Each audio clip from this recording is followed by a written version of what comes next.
Hi everyone, I'm Alma Schneider and I'm here today with Ted, and we're going to be making hummus wraps with vegetables. So the first thing we're going to do is actually make the hummus from scratch, and the truth is we can do a little cheating and buy hummus already prepared, but I'm going to teach you how to make it today just so you know in case you don't have ready-made hummus, okay? So these are the ingredients for the hummus. We're going to puree them in the food processor, spread it on the tortilla, and then we're going to add lettuce, cheese, salsa, and maybe some black beans if we want. Neat. Okay, you ready to go? Yes. Okay. All right, Ted, well, what's going to make our recipe a little bit easier is if we have it written down and sitting right beside us so we don't lose track. Before we put the chickpeas in the food processor, I always like to put the garlic in to make sure it's totally pureed. Okay. So nobody wants to bite into a big chunk of garlic, right? So a nice little trick is to smash the garlic clove with a can, and then look what happens. The peel is already coming off. So why don't you peel that garlic, stick it in there. You just can put it in whole because this is going to do all the work for you. Sure. Okay? And we're going to put the top of the food processor on. It locks into place. You want to try that? Because if it's not locked, it's not going to work. Excellent. All right, press power. And we're just going to let it get totally minced. All right, done.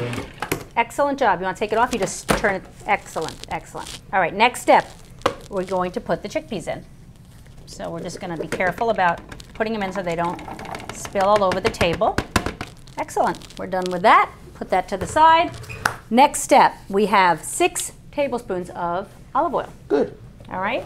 So a little trick I like to teach people is, well, actually, you can use those, yes, is to have 2 sets of tablespoons and teaspoons, you know, just measuring spoons, so that you can use one for dry ingredients and one for wet. Sure. Okay. Then you don't have to wash out one in the middle of your recipe making. So that's great. You hold one, and I'll pour the other. Here's one. Dump it in. And I like to make sure that we pour right to the top, or else it'll change the taste of the recipe. 2. Excellent. 3. 4. 5. And 6. And we always want to make sure that we're reading the little labels on the measuring spoons, because some of them can look alike. Like a half a tablespoon looks very much like a teaspoon, so we want to make sure we're reading it clearly, okay? See how it says 1 tablespoon over here? Yeah. All right. All right, next measurement is a half a teaspoon of salt. So let's take our dry measuring spoons. So we're using the black for the wet and the green for the dry. Half a teaspoon of salt. Now let's be careful about pouring over this, because what would happen if it overflowed? It would be very salty. Right, very salty, and we wouldn't be able to get the salt out. So let's do it in a separate area. So you want to pour this and I'll hold it? Well, we're going to pour this for the ingredients that are kind of dangerous, and we want to make it level, which means totally flat on top so that it's not heaping. Sound good? Yes. Pour that in. And now we are ready for our cumin. Sure. We can use the same dry measuring spoons, right? So let's go for a 1/4 teaspoon. See how it says 1/4? So you can dip that in, and we're going to level it off just like the other one. So you can even do it with your finger, since your hands were washed before we started. They're all clean.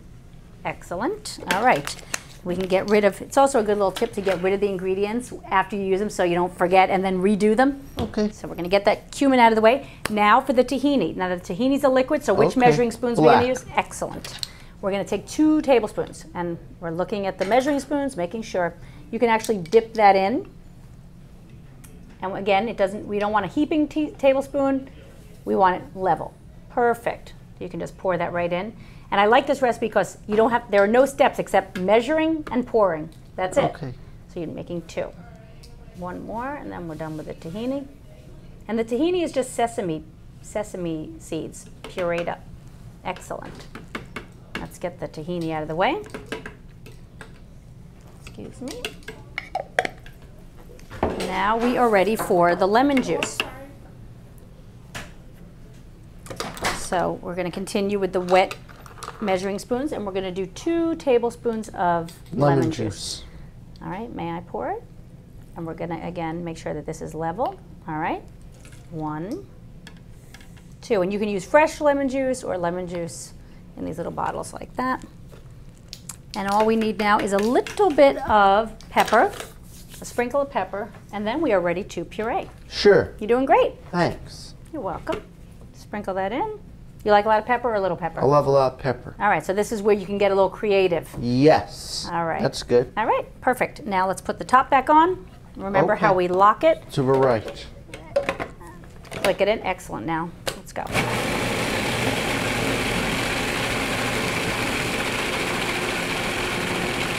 Now this can be chunky or smooth. Do you like it chunky or smooth? I like it smooth. All right. So that just means we're going to keep it pureeing longer, right? Yes. All right, let's stop. See how it goes. You want to take the top off? Yes. So we click it to the left. Yep, perfect. That looks pretty smooth to me. All right, it's the moment of truth. You've pureed the chickpeas and all the other ingredients to make hummus. Let's see if it's how you like it. It's good. Good. All right, ready to put on the tortillas? Yes. Let's go. All right, we are ready to prepare our veggie hummus wraps. So the first thing we're going to do is spread the hummus. Have you ever frosted a cake? Yes, I have. Same concept. So just spread that all around and just try to leave a little bit of the tortilla without the hummus on the edges.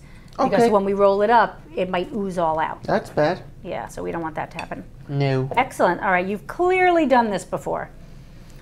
All right, that looks like a good amount. Leave that in there. Now, it's up to you. This is where it gets creative. Would you like to have black beans in it also for some added protein? It's up to you.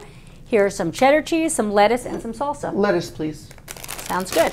Thanks. And this is pre-washed lettuce, which is really nice to use because it removes some steps. All right. So, do you know how to do this, or you need me to show you?